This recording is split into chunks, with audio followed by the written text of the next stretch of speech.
welcome to Another World Audiobooks. I'm your host, Brady Smith. As names have power, words have power.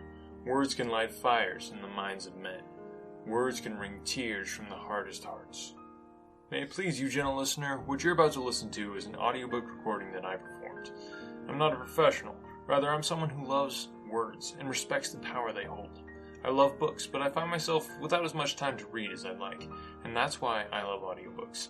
They allow you to immerse yourself in a different world while going about your mundane tasks of life. They transport you from outer space to Middle Earth, from ocean vistas to the top of a snowy mountain. Every week, Another World Audiobooks is bringing you about an hour's worth of content. We'll work our way through some of the greatest pieces of literature known to man.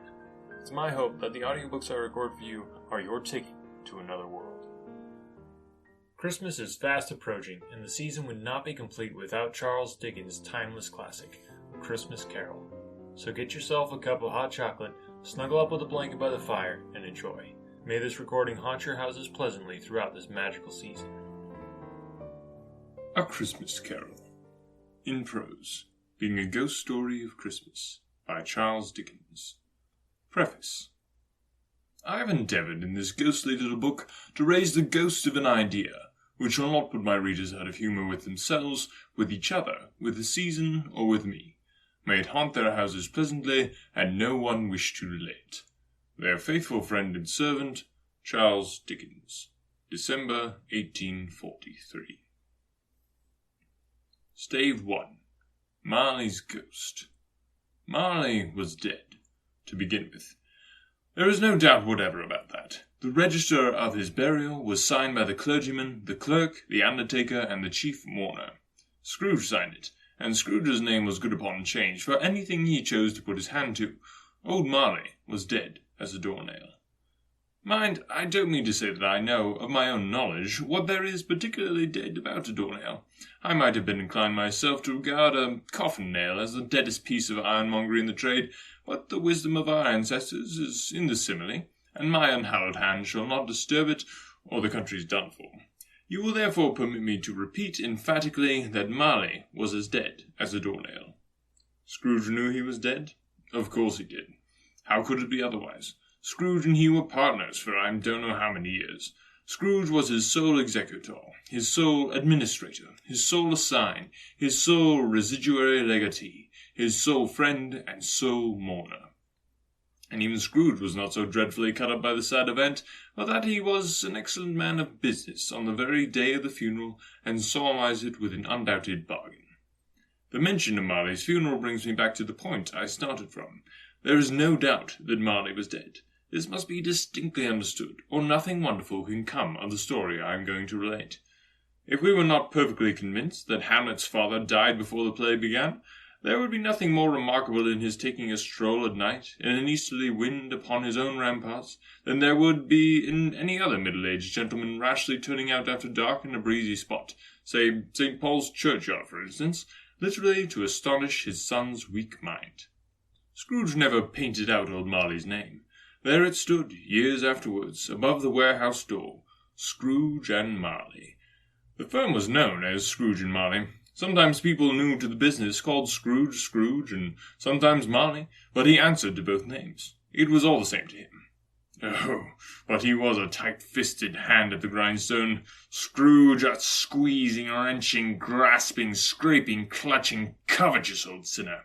Hard and sharp as flint, from which no steel had ever struck out generous fire. Secret and self-contained, solitary as an oyster, the cold within him froze his old features, nipped his pointed nose, shriveled his cheek, stiffened his gait, made his eyes red, his thin lips blue, and spoke out shrewdly in his grating voice. A frosty rime was on his head, and on his eyebrows, and his wiry chin. He carried his own low temperature always about with him. He iced his office in the dog days, and didn't thaw 1 degree at Christmas. External heat and cold had little influence on Scrooge. No warmth could warm, no wintry weather chill him, no wind that blew was bitterer than he, no falling snow was more intent upon its purpose, no pelting rain less open to entreaty. Foul weather didn't know where to have him. The heaviest rain, the snow, and hail and sleet could boast of the advantage over him in only one respect. They often came down handsomely, and Scrooge never did. Nobody ever stopped him in the street to say with gladsome looks, "My dear Mr. Scrooge, how are you? When will you come to see me?" No beggars implored him to bestow a trifle. No children asked him what it was o'clock. No man or woman ever once in all his life inquired the way to such and such a place of Scrooge. Even the blind men's dogs appeared to know him, and when they saw him coming, would tug their owners in doorways and up courts, and they would wag their tails as though they said, "No eye at all is better than an evil eye, dark master." But what did Scrooge care? It was the very thing he liked, to edge his way along the crowded paths of life, warning all human sympathy to keep its distance, was what the knowing ones call nuts to Scrooge. Once upon a time, of all the good days in the year, on Christmas Eve, old Scrooge sat busy in his counting-house. It was cold, bleak, biting weather, foggy withal, and he could hear the people in the court outside go wheezing up and down, beating their hands upon their breasts, stamping their feet upon the pavement stones to warm them. The city clocks had just gone 3, but it was quite dark already. It had not been light all day, and candles were flaring in the windows of the neighbouring offices like ruddy smears upon the palpable brown air. The fog came pouring in at every chink and keyhole, and was so dense without that although the court was of the narrowest, the houses opposite were mere phantoms. To see the dingy clouds come drooping down, obscuring everything, one might have thought that nature lived hard by and was brewing on a large scale. The door of Scrooge's counting-house was open that he might keep his eye upon his clerk, who, in a dismal little cell beyond, a sort of tank, was copying letters. Scrooge had a very small fire, but the clerk's fire was so very much smaller that it looked like one coal. But he couldn't replenish it, for Scrooge kept the coal-box in his own room, and so surely as the clerk came in with a shovel, the master predicted that it would be necessary for them to part. Wherefore the clerk put on his white comforter, and tried to warm himself with the candle, in which effort, not being a man of strong imagination, he failed. "A Merry Christmas, Uncle! God save you!" cried a cheerful voice. It was the voice of Scrooge's nephew, who came upon him so quickly that this was the first intimation he had of his approach. "Bah!" said Scrooge. "Humbug!" He had so heated himself with rapid walking in the fog and frost, this nephew of Scrooge's, that he was all in a glow. His face was ruddy and handsome, his eyes sparkled, and his breath smoked again.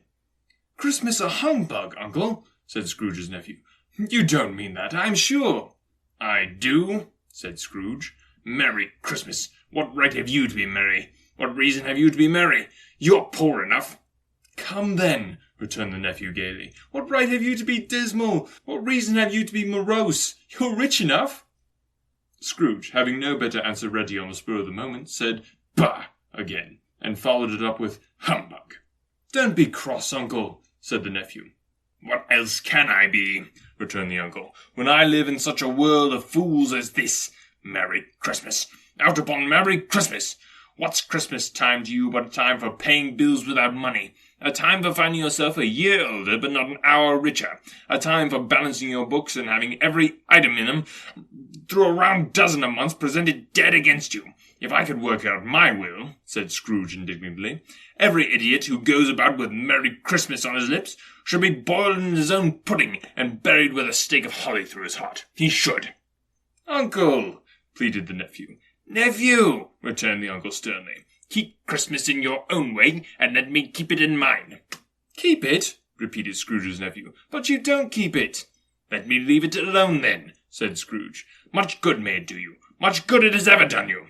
"There are many things from which I might have derived good, by which I have not profited, I dare say," returned the nephew. "Christmas among the rest. But I am sure I have always thought of Christmas time, when it has come around, apart from the veneration due its sacred name and origin, if anything belonging to it can be apart from that, as a good time, a kind, forgiving, charitable, pleasant time, the only time I know of, in the long calendar of the year, when men and women seem by one consent to open their shut-up hearts freely, and to think of people below them, as if they really were fellow passengers to the grave, and not another race of creatures bound on other journeys. And therefore, uncle, though it has never put a scrap of gold or silver in my pocket, I believe it has done me good, and will do me good, and I say God bless it." The clerk in the tank involuntarily applauded. Becoming immediately sensible of the impropriety, he poked the fire, and extinguished the last frail spark forever. "Let me hear another sound from you," said Scrooge, "and you'll keep your Christmas by losing your situation. You're quite a powerful speaker, sir," he added, turning to the nephew. "I wonder you don't go into Parliament." "Don't be angry, uncle. Come, dine with us tomorrow." Scrooge said that he would see him. Yes, indeed, he did. He went the whole length of the expression, and said that he would see him in that extremity first. "But why?" said Scrooge's nephew. "Why?" "Why did you get married?" said Scrooge. "Because I fell in love." "Because you fell in love," growled Scrooge, as if that were the only thing in the world more ridiculous than a Merry Christmas. "Good afternoon." "Nay, uncle, but you never came to see me before that happened. Why give it as a reason for not coming now?" "Good afternoon," said Scrooge. "I want nothing from you. I ask nothing of you. Why cannot we be friends?" "Good afternoon," said Scrooge. "I'm sorry with all my heart to find you so resolute. We have never had any quarrel to which I have been a party.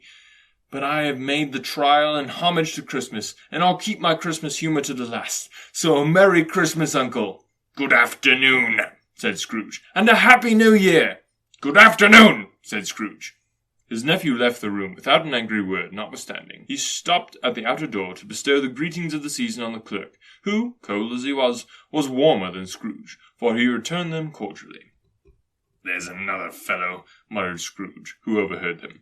"My clerk, with 15 shillings a week, and a wife and a family, talking about a Merry Christmas. I'll retire to Bedlam." This lunatic, in letting Scrooge's nephew out, had let 2 other people in. They were portly gentlemen, pleasant to behold, and now stood, with their hats off, in Scrooge's office. They had books and papers in their hands, and bowed to him. "Scrooge and Marley, I believe," said one of the gentlemen, referring to his list. "Have I the pleasure of addressing Mr. Scrooge or Mr. Marley?" "Mr. Marley's been dead these 7 years," Scrooge replied. "He died 7 years ago this very night." We have no doubt his liberality is well represented by his surviving partner," said the gentleman, presenting his credentials. It certainly was, for they had been 2 kindred spirits. At the ominous word liberality, Scrooge frowned, and shook his head, and handed the credentials back. "At this festive season of the year, Mr. Scrooge," said the gentleman, taking up a pen, "it is more than usually desirable that we should make some slight provision for the poor and destitute, who suffer greatly at the present time. Many thousands are in want of common necessities. Hundreds of thousands are in want of common comforts, sir." "Are there no prisons?" asked Scrooge. "Plenty of prisons," said the gentleman, laying down the pen again. "And the union workhouses?" demanded Scrooge. "Are they still in operation?" "They are, still," returned the gentleman. "I wish I could say that they were not." "The treadmill and the poor law are in full vigour, then?" said Scrooge. "Both very busy, sir." "Oh, I was afraid from what you had said at first that something had occurred to stop them in their useful course," said Scrooge. "I am very glad to hear it." "Under the impression that they scarcely furnish Christian cheer of mind or body to the multitude," returned the gentleman, "a few of us are endeavouring to raise a fund to buy the poor some meat and drink, and means of warmth, which shows this time, because it is a time of all others when want is keenly felt and abundance rejoices. What shall I put you down for?" "Nothing," Scrooge replied. "You wish to be anonymous?" "I wish to be left alone," said Scrooge. "Since you ask me what I wish, gentlemen, that is my answer. I don't make myself merry at Christmas, and I can't afford to make idle people merry. I help to support the establishments I have mentioned. They cost enough, and those who are badly off must go there." "Many cannot go there, and many would rather die."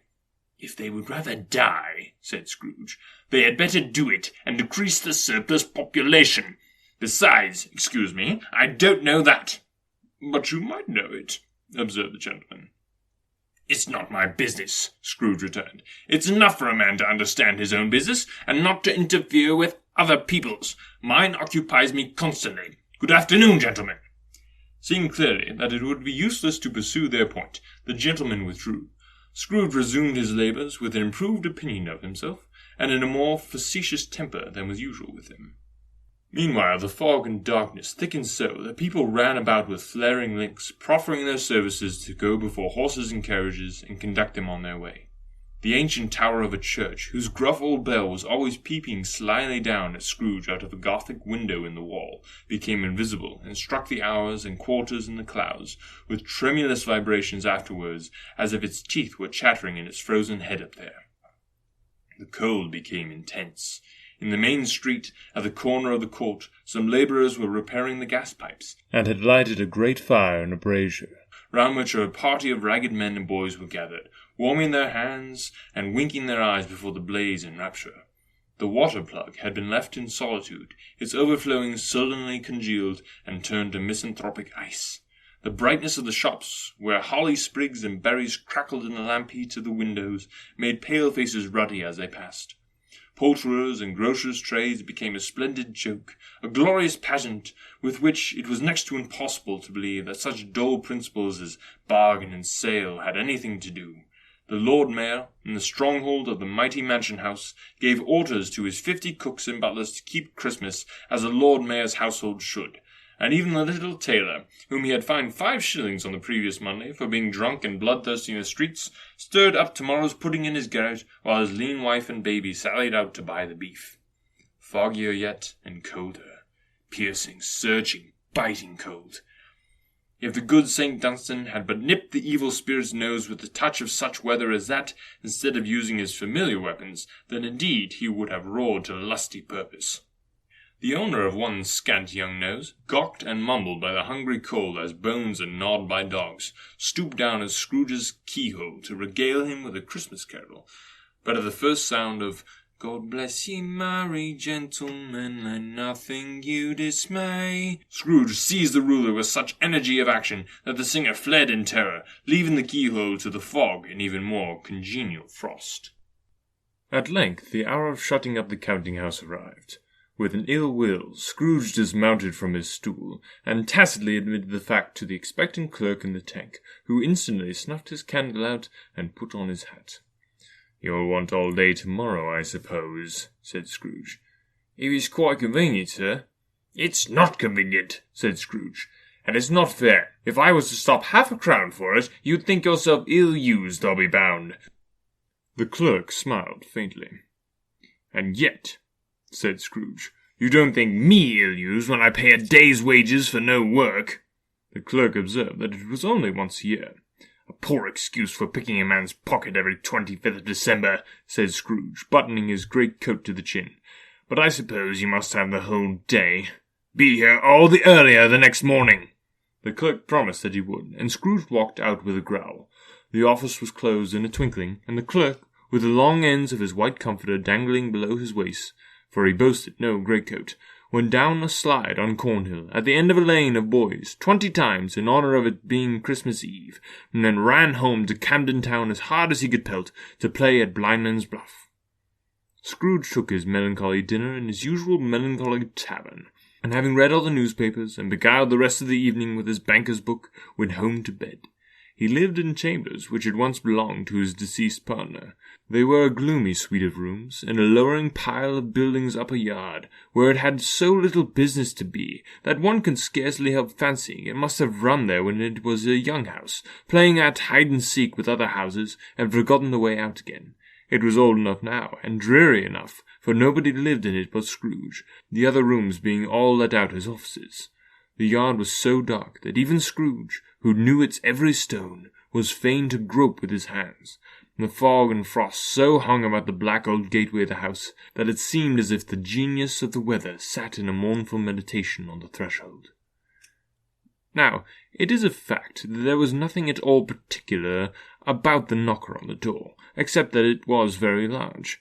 It was also a fact that Scrooge had seen it night and morning during his whole residence in that place. Also, that Scrooge had as little of what is called fancy about him as any man in the city of London, even including, which is a bold word, the corporation, alderman, and livery. Let it also be borne in mind that Scrooge had not bestowed one thought on Marley since his last mention on his 7 years dead partner that afternoon. And then, let any man explain to me, if he can, how it happened that Scrooge, having his key in the lock of the door, saw in the knocker, without it undergoing any immediate process of change, not a knocker, but Marley's face. Marley's face. It was not an impenetrable shadow, as the other objects in the yard were, but had a dismal light about it, like a bad lobster in a dark cellar. It was not angry or ferocious, but looked at Scrooge as Marley used to look, with ghostly spectacles turned up on its ghostly forehead. The hair was curiously stirred, as if by a breath of hot air, and though the eyes were wide open, they were perfectly motionless. That, and its livid colour, made it horrible, but its horror seemed to be in spite of the face, and beyond its control, rather than a part of its own expression. As Scrooge looked fixedly at this phenomenon, it was a knocker again. To say that he was not startled, or that his blood was not conscious of a terrible sensation to which it had been a stranger from infancy, would be untrue. But he put his hand upon the key he had relinquished, turned it sturdily, walked in, and lighted his candle. He did pause with a moment's irresolution before he shut the door, and he did look cautiously behind it first, as if he half expected to be terrified with the sight of Marley's pigtail sticking out into the hall. But there was nothing on the back of the door, except the screws and nuts that held the knocker on, so he said, "Pah! Pah!" and closed it with a bang. The sound resounded through the house like thunder. Every room above, and every cask in the wine merchant's cellars below, appeared to have a separate peal of echoes of its own. Scrooge was not a man to be frightened by echoes. He fastened the door and walked across the hall and up the stairs, slowly too, trimming his candle as he went. You may talk vaguely about driving a coach and six up a good old flight of stairs and through a bad young Act of Parliament, but I mean to say you might have got a hearse up that staircase, and taken it broadways, with the splinter bar towards the wall and the door towards the balustrades, and done it easily. There was plenty of width for that, and room to spare, which is perhaps the reason why Scrooge thought he saw a locomotive hearse going on before him in the gloom. Half a dozen gas lamps out on the street wouldn't have lighted the entry too well, so you may suppose that it was pretty dark with Scrooge's dip. Up Scrooge went, not caring a button for that. Darkness is cheap, and Scrooge liked it. But before he shut his heavy door, he walked through his room to see that all was right. He had just enough recollection of the face to desire to do that. Sitting-room, bedroom, lumber-room, all as they should be. Nothing under the table, nothing under the sofa. A small fire in the grate, spoon and basin ready, and the little saucepan of gruel, Scrooge had a coal in his head, upon the hob. Nothing under the bed, nothing in the closet, nobody in his dressing-gown, which was hanging up in a suspicious attitude against the wall. Lumber-room as usual, old fire-guard, old shoes, 2 fish-baskets, washing-stand on 3 legs, and a poker. Quite satisfied, he closed his door and locked himself in, double-locked himself in, which was not his custom. Thus secured against surprise, he took off his cravat, put on his dressing-gown and his slippers, and his nightcap, and sat down before the fire to take his gruel. It was a very low fire indeed, nothing on such a bitter night. He was obliged to sit close to it and brood over it before he could extract the least sensation of warmth from such a handful of fuel. The fireplace was an old one, built by some Dutch merchant long ago, and paved all round with quaint Dutch tiles, designed to illustrate the Scriptures. There were Cain and Abel's, Pharaoh's daughter, queens of Sheba, angelic messengers ascending through the air on clouds like feather beds, Abraham's, Belshazzar's, apostles putting off to sea in butterboats, hundreds of figures to attract his thoughts, and yet that face of Marley, 7 years dead, came like the ancient prophet's rod and swallowed up the whole. If each smooth tile had been a blank at first, with power to shape some picture on its surface from the disjointed fragments of his thoughts, there would have been a copy of old Marley's head on every one. "Humbug!" said Scrooge, and walked across the room. After several turns, he sat down again. As he threw his head back in the chair, his glance happened to rest upon a bell, a disused bell that hung in the room, and communicated for some purpose now forgotten with the chamber in the highest story of the building. It was with great astonishment, and with a strange, inexplicable dread, that as he looked, he saw this bell begin to swing. It swung so softly in the outset that it scarcely made a sound, and it soon rang out loudly, and so did every bell in the house. This might have lasted half a minute, or a minute, but it seemed like an hour. The bells ceased as they had begun, together. They were succeeded by a clanking noise, deep down below, as if some person were dragging a heavy chain over the casks in the wine merchant's cellar. Scrooge then remembered to have heard that ghosts in haunted houses were described as dragging chains. The cellar door flew open with a booming sound, and then he heard the noise much louder on the floors below, then coming up the stairs, then coming towards his door. "It's humbug still," said Scrooge. "I won't believe it." His colour changed, though, when, without a pause, it came through the heavy door, and passed into the room before him. Upon its coming in, the dying flame leaped up, as though it cried, "I know him, Marley's ghost," and fell again. The same face, the very same, Marley in his pigtail, usual waistcoat, tights and boots, the tassels on the latter bristling like his pigtail, and his coat skirts, and the hair upon his head. The chain he drew was clasped about his middle. It was long, and wound about him like a tail, and it was made, for Scrooge observed it closely, of cash-boxes, keys, padlocks, ledgers, deeds, and heavy purses wrought in steel. His body was transparent, so that Scrooge, observing him, and looking through his waistcoat, could see the 2 buttons on his coat behind. Scrooge had often heard it said that Marley had no bowels, but he had never believed it until now. No, nor did he believe it even now, though he looked at the phantom through and through, and saw it standing before him, though he felt the chilling influence of its death-cold eyes, and marked the very texture of the folded kerchief bound about his head and chin, which wrapper he had not observed before. He was still incredulous, and fought against his senses. "How now?" said Scrooge, caustic and cold as ever. "What do you want with me?" "Much," Marley's voice, no doubt about it. "Who are you?" "Ask me who I was." "Who were you, then?" said Scrooge, raising his voice. "You're particular for a shade." He was going to say to a shade, but substituted this as more appropriate. "In life I was your partner, Jacob Marley." Can you sit down?" asked Scrooge, looking doubtfully at him. "I can." "Then do it, then." Scrooge asked the question because he didn't know whether a ghost so transparent might find himself in a condition to take a chair, and felt that, in the event of it being impossible, it might involve the necessity of an embarrassing explanation. But the ghost sat down on the opposite side of the fireplace, as if he were quite used to it. "You don't believe in me," observed the ghost. "I don't," said Scrooge. "What evidence would you have of my reality beyond that of your senses?" "I don't know," said Scrooge. "Why do you doubt your senses?" "Because," said Scrooge, "a little thing affects them. A slight disorder of the stomach makes them cheats. You might be an undigested bit of beef, or a blot of mustard, or a crumb of cheese, a fragment of some undone potato. There's more of gravy than of grave about you, whatever you are." Scrooge was not much in the habit of cracking jokes, nor did he feel in his heart by any means waggish then. The truth is that he tried to be smart as a means of distracting his own attention and keeping down his terror, for the spectre's voice disturbed the very marrow in his bones. To sit staring at those fixed glazed eyes in a silence for a moment would play, Scrooge felt, the very deuce with him.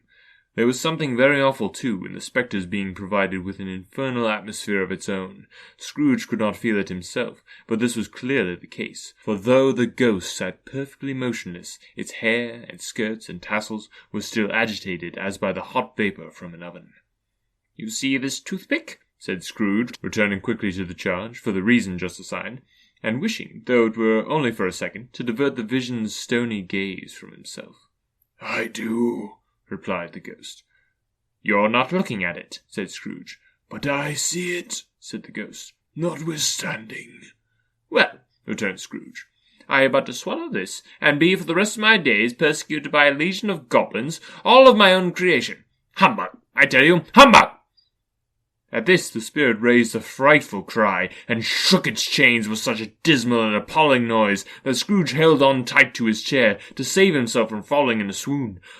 But how much greater was his horror when the phantom, taking off the bandage round his head, as if it were too warm to wear indoors, his lower jaw dropped down upon its breast. Scrooge fell upon his knees and clasped his hands before his face. "Mercy!" he said. "Dreadful apparition, why do you trouble me?" "Man of the worldly mind," replied the ghost, "do you believe in me or not?"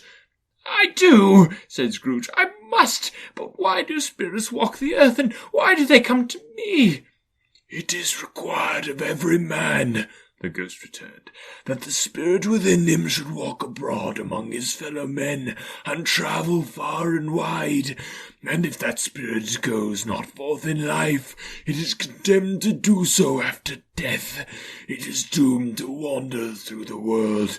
Woe is me, and witness what it cannot share, but might have shared on earth, and turn to happiness. Again the spectre raised a cry and shook its chains and wrung its shadowy hands. "You are fettered," said Scrooge, trembling. "Tell me why." "I wear the chain I forged in life," replied the ghost. "I made it link by link, and yard by yard. I girded it on of my own free will, and of my own free will I wore it. Is its pattern strange to you?" Scrooge trembled more and more. "Or would you know," pursued the ghost, "the weight and length of the strong coil you bear yourself? It was full, as heavy, and as long as this 7 Christmas Eves ago. You have laboured on it since. It is a ponderous chain." Scrooge glanced about him on the floor, in the expectation of finding himself surrounded by 50 or 60 fathoms of iron cable, but he could see nothing. "Jacob," he said imploringly. "Oh, Jacob Marley, tell me more. Speak comfort to me, Jacob." "I have none to give," the ghost replied.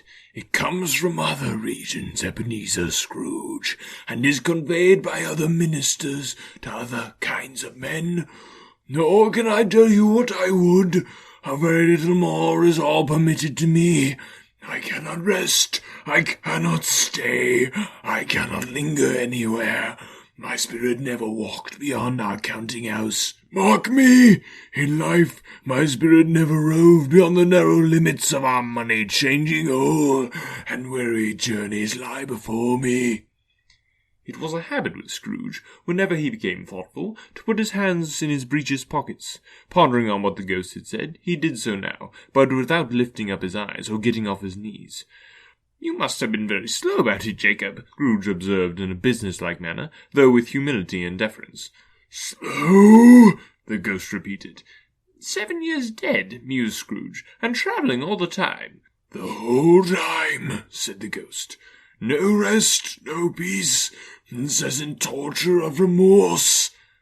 "You travel fast," said Scrooge. "On the wings of the wind," replied the ghost. "You might have got over a great quantity of ground in 7 years," said Scrooge. The ghost, on hearing this, set up another cry, and clanked its chains so hideously in the dead silence of the night that the ward would have been justified in indicting it for a nuisance. "Oh! Captive, bound, and double-ironed," cried the phantom, "not to know that ages of incessant labour by immortal creatures for this earth must pass into eternity before the good of which is susceptible is all developed, not to know that any Christian spirit working kindly in its little sphere, whatever it may be, will find its mortal life too short for its vast means of usefulness, not to know that no space of regret can make amends for one's life's opportunities misused. Yet such was I, oh, such was I."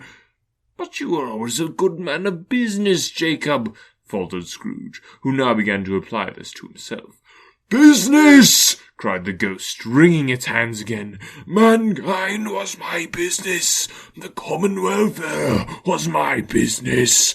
Charity, mercy, forbearance, and benevolence were all my business. The dealings of my trade were but a drop of water in the comprehensive ocean of my business." It held up its chains at arm's length, as if it were the cause of all its unavailing grief, and flung it heavily upon the ground again. "At this time of the rolling year," the spectre said, "I suffer most. Why did I walk through crowds of fellow beings with my eyes turned down, and never raise them to that blessed star which led the wise men to a poor abode? Were there no poor homes to which its light would have conducted me?" Scrooge was very much dismayed to hear the spectre going on at this rate, and began to quake exceedingly. "Hear me!" cried the ghost. "My time is nearly gone." "I will," said Scrooge, "but don't be hard upon me. Don't be flowery, Jacob. Pray." "How is it that I appear before you in a shape that you can see? I cannot tell. I have sat invisible beside you many and many a day." It was not an agreeable idea. Scrooge shivered and wiped the perspiration from his brow. "That is no light part of my penance," pursued the ghost. "I am here tonight to warn you that you have yet a chance and hope of escaping my fate, a chance and hope of my procuring Ebenezer." "You were always a good friend to me," said Scrooge. "Thank ye."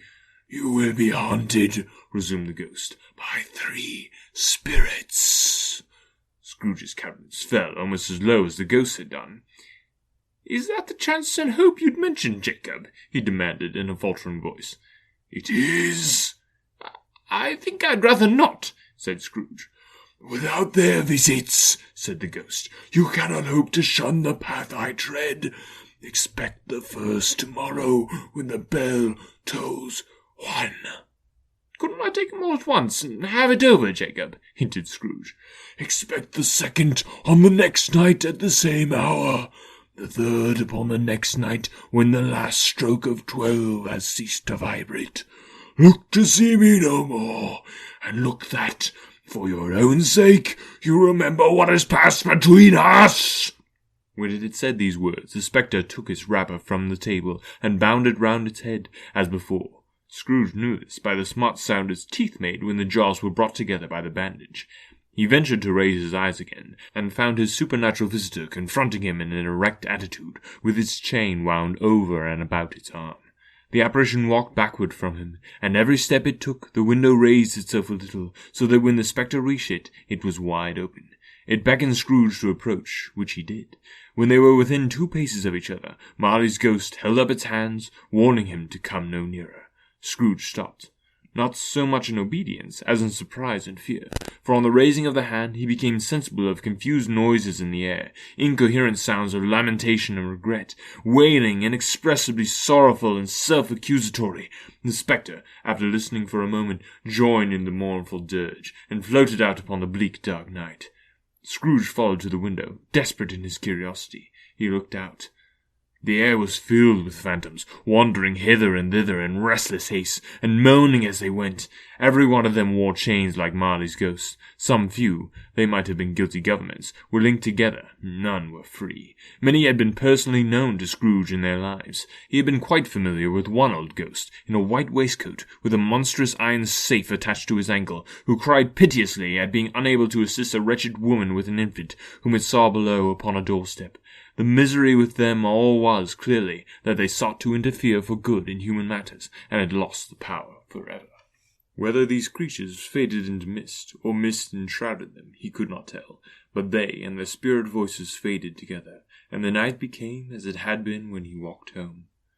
Scrooge closed the window and examined the door by which the ghost had entered. It was double-locked, as he had locked it with his own hands, and the bolts were undisturbed. He tried to say, "Humbug," but stopped at the first syllable, and, being, from the emotion he had undergone, or the fatigues of the day, or his glimpse of the invisible world, or the dull conversation with the ghost, or the lateness of the hour, much in need of repose, he went straight to bed, without undressing, and fell asleep upon the instant. Stave 2. The first of the 3 spirits. When Scrooge awoke, it was so dark that looking out of bed he could scarcely distinguish the transparent window from the opaque walls of his chamber. He was endeavouring to pierce the darkness with his ferret eyes when the chimes of a neighbouring church struck the 4 quarters, so he listened for the hour. To his great astonishment, the heavy bell went on from 6 to 7, and from 7 to 8, and regularly up to 12, then stopped. 12! It was past 2 when he went to bed. The clock was wrong. An icicle must have gotten into the works. 12. He touched the spring of his repeater to correct this most preposterous clock. Its rapid little pulse beat 12, and stopped. "Why, it isn't possible," said Scrooge, "that I can have slept through a whole day and far into another night. It isn't possible that anything has happened to the sun, and this is 12 at noon." The idea being an alarming one, he scrambled out of bed and groped his way to the window. He was obliged to rub the frost off with the sleeve of his dressing-gown before he could see anything, and could see very little then. All he could make out was that this was still very foggy and extremely cold, and that there was no noise of people running to and fro and making a great stir, as there unquestionably would have been if night had beaten off bright day and taken possession of the world. This was a great relief, because 3 days after sight of this first exchange paid to Mr. Ebenezer Scrooge or his order, and so forth, would have become a mere United States security if there was no days to count by. Scrooge went to bed again, and thought it over and over and over, and could make nothing of it. The more he thought, the more perplexed he was, and the more he endeavoured not to think, and the more he thought. Marley's ghost bothered him exceedingly. Every time he resolved within himself, after mature inquiry, that it was all a dream, his mind flew back again, like a strong spring released to its first position, and presented the same problem to be worked all through. Was it a dream, or not? Scrooge lay in this estate until the chime had gone 3/4 more, when he remembered of a sudden that the ghost had warned him of a visitation when the bell tolled 1. He resolved to lie awake until the hour was past, and, considering that he could no more go to sleep than go to heaven, this was perhaps the wisest resolution in his power. The quarter was so long that, as he was more than once convinced, he must have sunk into a doze unconsciously and missed the clock. At length it broke upon his listening ear. Ding dong. 1/4 past, said Scrooge, counting. Ding dong. 1/2 past, said Scrooge. Ding dong. 1/4 to it, said Scrooge. Ding dong. The hour itself, said Scrooge triumphantly, and nothing else.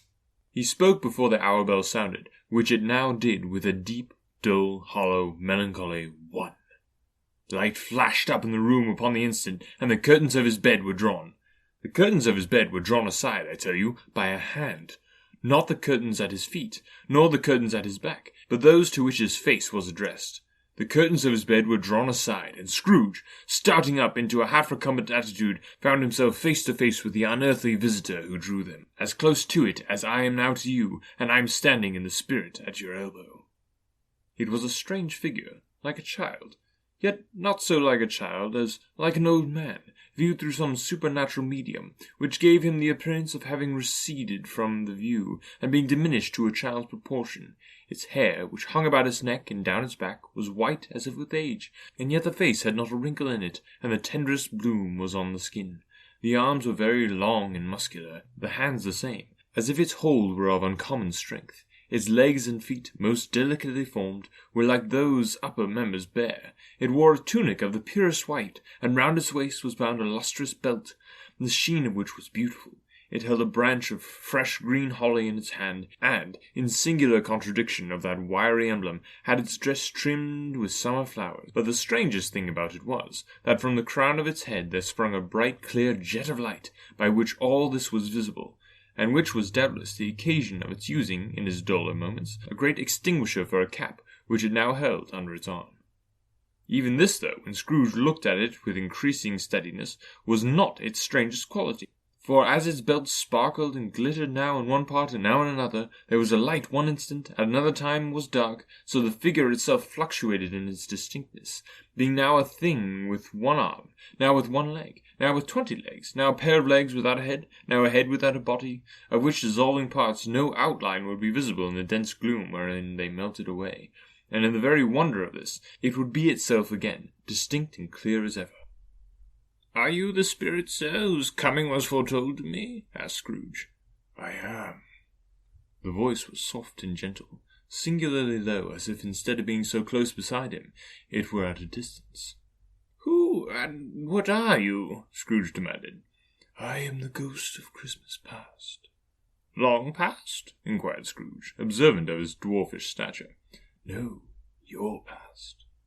Perhaps Scrooge could not have told anybody why, if anybody could have asked him, but he had a special desire to see the spirit in his cap, and begged him to be covered.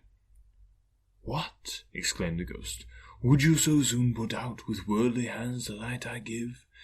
Is it not enough that you are one of those whose passions make this cap, and force me through the whole train of years to wear it low upon my brow?" Scrooge reverently disclaimed all intentions to offend, or any knowledge of having wilfully bonneted the spirit at any period of his life. He then made bold to inquire what business brought him here. "Your welfare," said the ghost.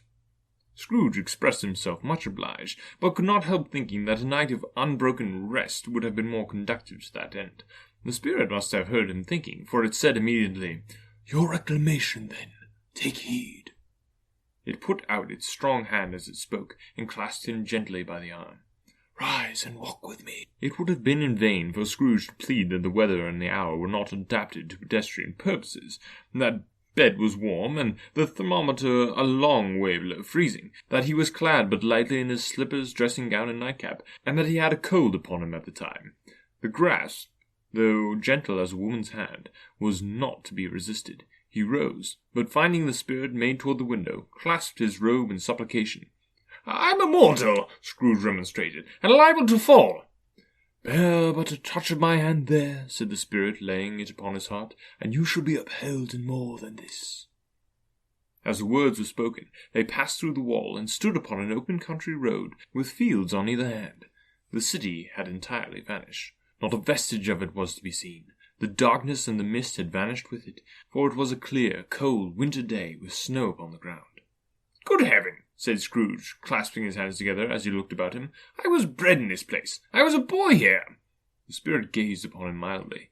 Its gentle touch, though it had been light and instantaneous, appeared still present to the old man's sense of feeling. He was conscious of 1,000 odours floating in the air, each one connected with 1,000 thoughts and hopes and joys and cares long, long forgotten. "Your lips are trembling," said the ghost. "And what is that upon your cheek?" Scrooge muttered, with an unusual catching in his voice, that it was a pimple, and begged the ghost to lead him where he would. "You recollect the way?" inquired the spirit. "Remember it!" cried Scrooge with fervour. "I could walk it blindfolded." "Strange to have forgotten it for so many years," observed the ghost. "Let us go on."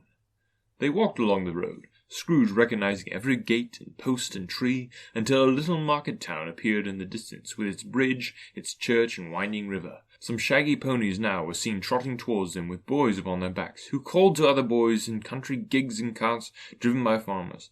All these boys were in great spirits, and shouted to each other until the broad field was so full of merry music that the crisp air laughed to hear it. "These are but shadows of things that have been," said the ghost. "They have no consciousness of us."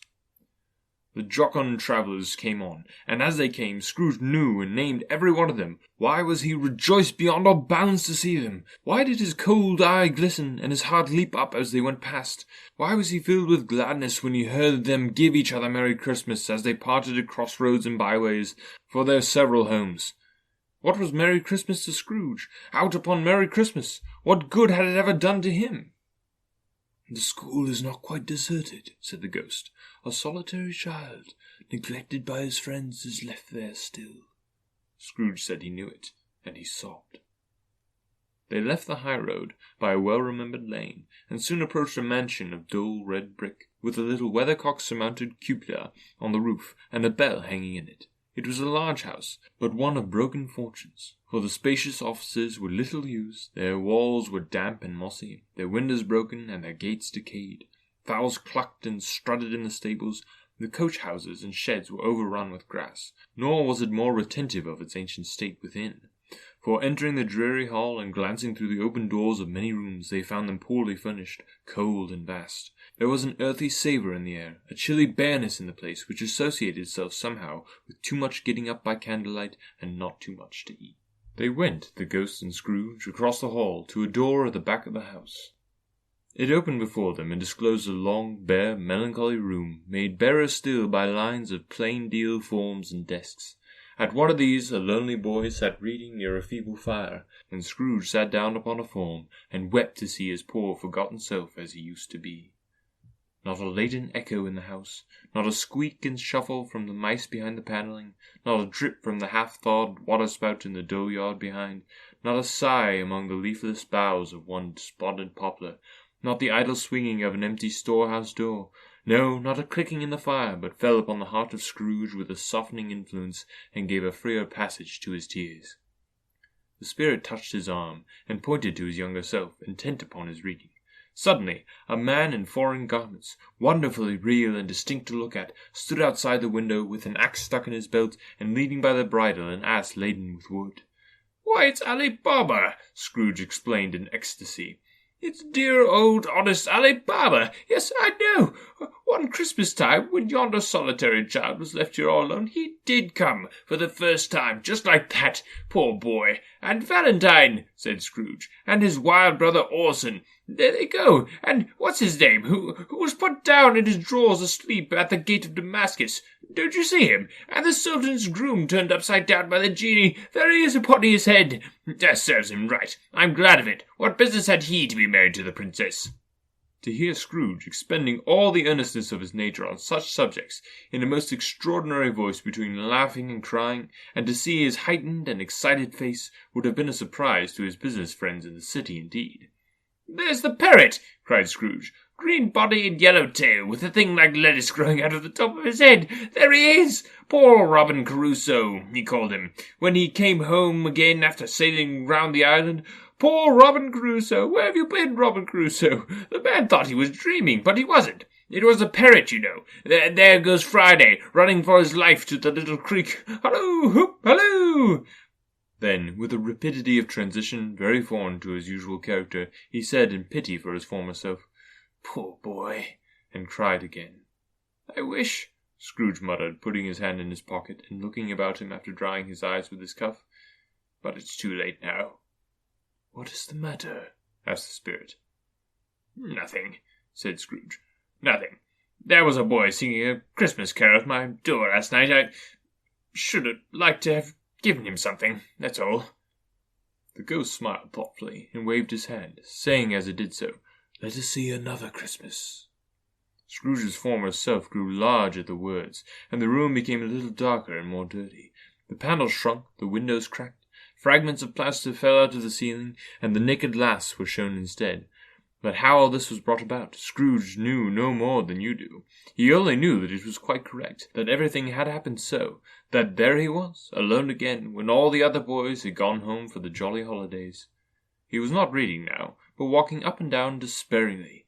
Scrooge looked at the ghost, and with a mournful shaking of his head, glanced anxiously toward the door. It opened, and a little girl, much younger than the boy, came darting in and put her arms about his neck, and often kissing him, addressed him as her dear, dear brother. I've come to bring you home, dear brother, said the child, clapping her tiny hands and bending down to laugh. To bring you home, home, home. Home, little Fan, returned the boy. Yes, said the child, brimful of glee. Home, for good and all. Home for ever and ever. Father is so much kinder than he used to be. That home's like heaven. He spoke so gently to me one dear night when I was going to bed that I was not afraid to ask him once more if you might come home. And he said, yes, you should, and sent me in a coach to bring you. And you're to be a man, said the child, opening her eyes, and never come back here. But first we'll be together all the Christmas long and have the merriest time in the world. You're quite a woman, little Fan, exclaimed the boy. She clapped her hands and laughed, and tried to touch his head, but being too little, laughed again, and stood on tiptoe to embrace him. Then she began to drag him in her childish eagerness toward the door, and he, nothing loth to go, accompanied her. A terrible voice in the hall cried, Bring down Master Scrooge's box there! And in the hall appeared the schoolmaster himself, who glared on Master Scrooge with a ferocious condescension, and threw him into a dreadful state of mind by shaking hands with him. He then conveyed him and his sister into the veriest old well of a shivering best parlour that ever was seen, where the maps upon the wall and the celestial and terrestrial globes in the windows were waxy with cold. Here he produced a decanter of curiously light wine and a block of curiously heavy cake, and administered instalments of those dainties to the young people, at the same time sending out a message servant to offer a glass of something to the postboy, who answered that he thanked the gentleman, but if it was the same tap he had tasted before, he had rather not. Master Scrooge's trunk being by this time tied on to the top of the chaise, and the children bade the schoolmaster good-bye right willingly, and getting into it, drove gaily down the garden sweep, the quick wheels dashing the hoar-frost and snow from off the dark leaves of the evergreens like spray. Always a delicate creature whom a breath might have withered, said the ghost. But she had a large heart. So she had, cried Scrooge. You're right, I will not gainsay it, spirit, God forbid. She died a woman, said the ghost, and had, as I think, children. One child, Scrooge returned. True, said the ghost. Your nephew. Scrooge seemed uneasy in his mind, and answered briefly, Yes. Although they had but that moment left the school behind them, they were now in the busy thoroughfares of a city, where shadowy passengers passed and repassed, where shadowy carts and coaches battled for the way, and all the strife and tumult of a real city were. It was made plain enough by the dressing of the shops that here too it was Christmas time again, but it was evening, and the streets were lighted up. The ghost stopped at a certain warehouse door, and asked Scrooge if he knew it. "Know it," said Scrooge. "I was apprenticed here." They went in, at the sight of an old gentleman in a Welsh wig, sitting behind such a high desk that if he had been 2 inches taller he might have knocked his head against the ceiling. Scrooge cried in great excitement, "Why, it's old Fezziwig! Bless his heart, it's Fezziwig alive again!" Old Fezziwig laid down his pen and looked up at the clock, which pointed to the hour of 7. He rubbed his hands, adjusted his capacious waistcoat, laughed all over himself from his shoes to his organ of benevolence, and called out in a comfortable, oily, rich, fat, jovial voice, "You here there, Ebenezer, Dick!" Scrooge's former self, now grown a young man, came briskly in, accompanied by his fellow apprentice. "Dick Wilkins, to be sure," said Scrooge to the ghost. "Bless me, yes, there he is. He was very much attached to me, was Dick. Poor Dick. Dear, dear." You, my boys," said Fezziwig. "No more walk tonight. Christmas Eve, Dick. Christmas, Ebenezer. Let's have the shutters up," cried old Fezziwig, with a sharp clap of his hands, "before a man can say Jack Robinson." You wouldn't believe how those two fellows went at it. They charged into the street with the shutters. 1, 2, 3, had 'em up in their places. 4, 5, 6, barred 'em and pinned 'em. 7, 8, 9, and came back before you could have got to 12, panting like racehorses. "Howdy-o!" cried old Fezziwig, skipping down from the high desk with wonderful agility. "Clear away, my lads, and let's have lots of room here. Hi-o, Dick! Cheer up, Ebenezer!" Clear away! There was nothing they wouldn't have cleared away, or couldn't have cleared away, with old Fezziwig looking on. It was done in a minute. Every movable was packed off, as if they were dismissed from public life for evermore. The floor was swept and watered, the lamps were trimmed, fuel was heaped upon the fire, and the warehouse was as snug and warm and dry and bright a ballroom as you would desire to see upon a winter's night. In came a fiddler with a music book, and went up to the lofty desk, and made an orchestra of it, and tuned like 50 stomachaches. In came Mrs. Fezziwig, one vast substantial smile. In came the 3 Miss Fezziwigs, beaming and lovable. In came the 6 young followers whose heart they broke. In came all the young men and women employed in the business. In came the housemaid with her cousin, the baker. In came the cook with her brother's particular friend, the milkman. In came the boy from over the way, who was suspected of not having board enough from his master, trying to hide himself behind the girl from next door, but one who was proved to have had her ears pulled by her mistress. In they all came, one after another, some shyly, some boldly, some gracefully, some awkwardly, some pushing, some pulling. In they all came, anyhow and everyhow. Away they all went, 20 couple at once, hands full, round and back again the other way, down the middle and up again, round and round, in various stages of affectionate groupings. Old top couple always turning up in the wrong place, new top couple starting off again as soon as they got there, all top couples at last, and not a bottom one to help them. When this result was brought about, old Fezziwig, clapping his hands to stop the dance, cried out, "Well done!"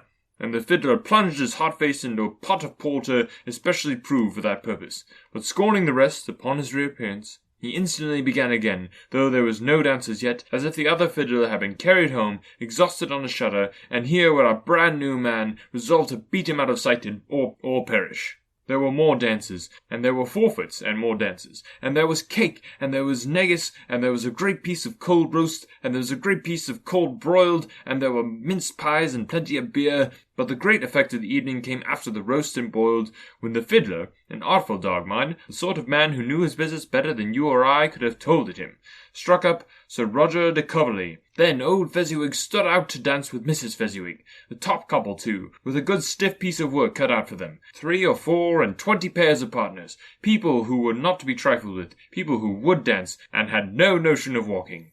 But if they had been twice as many, 4 times, old Fezziwig would have been a match for them, and so would Mrs. Fezziwig. As to her, she was worthy to be his partner in every sense of the term. If that's not high praise, tell me higher, and I'll use it. A positive light appeared to issue from Fezziwig's calves. They shone in every part of the dance like moons. You couldn't have predicted, at any given time, what would have become of them next. And when old Fezziwig and Mrs. Fezziwig had gone all through the dance, advanced to retire, both hands to your partner, Bow and curtsy, corkscrew, thread the needle, and back again to your place. Fezziwig cut so deftly that he appeared to wink with his legs, and came upon his feet again without a stagger. When the clock struck 7, this domestic ball broke up. Mr. and Mrs. Fezziwig took their stations, one on either side of the door, shaking hands with every person individually as he or she went out, wished him or her a Merry Christmas. When everybody had retired but the 2 prentices, they did the same to them, and thus the cheerful voices died away, and the lads were left to their beds, which were under a counter in the back shop. During the whole of this time, Scrooge had acted like a man out of his wits. His heart and soul were in the scene, and with his former self, he corroborated everything, remembered everything, enjoyed everything, and underwent the strangest agitation. It was not until now, when the bright faces of his former self and Dick were turned from them, that he remembered the ghost, and became conscious that it was looking full upon him, while the light upon its head burned very clear. "A small matter," said the ghost, "to make these silly folks so full of gratitude." "Small," echoed Scrooge. The spirit signed to him to listen to the 2 prentices, who were pouring out their hearts in praise of Fezziwig, and when he had done so, said, "Why, is it not? He has spent but a few pounds of your mortal money, 3 or 4 perhaps. Is that so much that he deserves this praise?" "It isn't that," said Scrooge, heated by the remark, and speaking unconsciously, like his former, not his latter self. "It isn't that, spirit. He had the power to render us happy or unhappy, to make our service light or burdensome, a pleasure or toil. Say that his power lies in words and looks, in things so slight and insignificant that it is impossible to add and count them up. What then? The happiness he gives is quite as great as if it cost a fortune." He felt the spirit's glance, and stopped. "What's the matter?" asked the ghost. "Nothing particular," said Scrooge. "Something, I think," the ghost insisted. "No," said Scrooge. "No, I should like to be able to say a word or 2 to my clerk just now. That's all." His former self turned down the lamps as he gave utterance to the wish, and Scrooge and the ghost again stood side by side in the open air. "My time grows short," observed the spirit. "Quick." This was not addressed to Scrooge, or anyone else whom he could see, but it produced an immediate effect. For again Scrooge saw himself. He was older now, a man in the prime of life. His face was not the harsh and rigid lines of latter years, but it had begun to wear the signs of care and avarice. There was an eager, greedy, restless motion in his eye, which showed the passion that had taken root, and where the shadow of the growing tree would fall. He was not alone, but sat by the side of a fair young girl in a mourning dress, in whose eyes were tears, which sparkled in the light that shone out of the ghost of Christmas past. "It matters little," she said softly. "To you, very little. Another idol has displaced me, and if it can cheer and comfort you in time to come, as I would have tried to do, I have no just cause to grieve." "What idol has displaced you?" he rejoined. "A golden one." "This is the even-handing dealing of the world," he said. "There is nothing on which it is so hard as poverty, and there is nothing it professes to condemn with so much severity as the pursuit of wealth." "You fear the world too much," she answered gently. "All your hopes have merged into the hope of being beyond the chance of its sordid reproach. I have seen your nobler aspirations fall off one by one, until the master passion, gain, engrosses you. Have I not?" "What then?" he retorted. "Even if I have grown so much wiser, what then? I am not changed towards you." She shook her head. "Am I?" "Our contract is an old one. It was made when we were both poor and content to be so, until in good season we can improve our worldly fortune by our patient industry. You are changed. When it was made, you were another man." "I was a boy," he said impatiently. "Your own feeling tells you that you were not what you are," she returned. "I am. That which promised happiness when we were one in heart is fraught with misery now that we are two. How often and how keenly I have thought of this, I will not say. It is enough that I have thought of it and can release you." "Have I ever sought release?" "In words, no, never." "In what then?" "In a changed nature, in an altered spirit, in another atmosphere of life, another hope as its great end, in everything that made my love of any worth or value in your sight. If this had never been between us," said the girl, looking mildly but with steadiness upon him, "tell me, would you seek me out and try to win me now? Ah, no." He seemed to yield to the justice of this supposition, in spite of himself, but he said with a struggle, "You think not?" "I would gladly think otherwise if I could," she answered. "Heaven knows. When I have learned a truth like this, I know how strong and irresistible it must be. But if you were free today, tomorrow, yesterday, can even I believe that you would choose a dowerless girl, you who in your very confidence with her weigh everything by gain, or choosing her, if for a moment you were false enough to your one guiding principle to do so? Do I not know that your repentance and regret would surely follow? I do, and I release you, with a full heart, for love of him you once were." He was about to speak, but with her head turned from him, she resumed. "You may. The memory of what is past half makes me hope you will have pain in this, a very, very brief time, and you will dismiss the recollection of it gladly as an unprofitable dream, from which it happened well that you awoke. May you be happy with the life you have chosen." She left him, and they parted. "Spirit," said Scrooge, "show me no more. Conduct me home. Why do you delight to torture me?" "One shadow more," exclaimed the ghost. "No more!" cried Scrooge. "No more! I do not wish to see it. Show me no more!" But the relentless ghost pinioned him in both his arms and forced him to observe what happened next. They were in another scene and place, a room, not very large or handsome, but full of comfort. Near to the winter fire sat a beautiful young girl, so like that last that Scrooge believed it was the same until he saw her, now a comely matron, sitting opposite her daughter. The noise in the room was perfectly tumultuous, for there were more children there than Scrooge in his agitated state of mind could count, and unlike the celebrated herd in the poem, they were not 40 children conducting themselves like one, but every child was conducting himself like 40. The consequences were uproarious beyond belief, but no one seemed to care. On the contrary, the mother and daughter laughed heartily and enjoyed it very much, and the latter, soon beginning to mingle in the sports, got pillaged by the young brigands most ruthlessly. What would I not have given to be one of them, though I never could have been so rude. No, no, I wouldn't for the wealth of all the world have crushed that braid and torn it down, and for the precious little shoe I wouldn't have plucked it off, God bless my soul, to save my life. As to measuring her waist in sport, as they did, bold young brood, I couldn't have done it. I should have expected my arm to have grown round it for punishment, and never come straight again. And yet I should have dearly liked, I own, to have touched her lips, to have questioned her so that she might have opened them, to have looked upon the lashes of her downcast eyes and never raised a blush, to have let loose waves of hair, an inch of which would have been a keepsake beyond price. In short, I should have liked, I do confess, to have the lightest license of a child, and yet have been man enough to know its value. But now a knocking at the door was heard, and such a rush immediately ensued that she, with laughing face and plundered dress, was borne towards it at the centre of a flushed and boisterous group, just in time to greet the father, who came home attended by a man laden with Christmas toys and presents. Then the shouting and the struggling, and the onslaught that was made on the defenceless porter, the scaling him with chairs for ladders to dive into his pockets, despoil him of brown paper parcels, hold on tight to his cravat, hug him round the neck, pommel his back, and kick his legs in irresistible affection, the shouts of wonder and delight with which the development of every package was received, the terrible announcement that the baby had been taken in the action of putting a doll's frying pan in his mouth, and was more than suspected of having swallowed a fictitious turkey glued on a wooden platter, the immense relief of finding this a false alarm, the joy and gratitude and ecstasy, they are all indescribable alike. It was enough that by degrees the children and their emotions got out of the parlour, and by one stair at a time up to the top of the house, where they went to bed, and so subsided. And now Scrooge looked on more attentively than ever, when the master of the house, having his daughter leaning fondly on him, sat down with her and her mother at his own fireside. And when he thought that such another creature, quite as graceful and as full of promise, might have called him father, and been a springtime in the haggard winter of his life, his sight grew very dim indeed. "Well," said the husband, turning to his wife with a smile, "I saw an old friend of yours this afternoon." "Who was it?" "Guess." "How can I? Don't I know?" laughing as he laughed. "Mr. Scrooge?" Scrooge it was. I passed his office window, and it was not shut up, and he had a candle inside. I could scarcely help seeing him. His partner lies upon the point of death, I hear, and there he sat alone. Quite alone of the world, I do believe.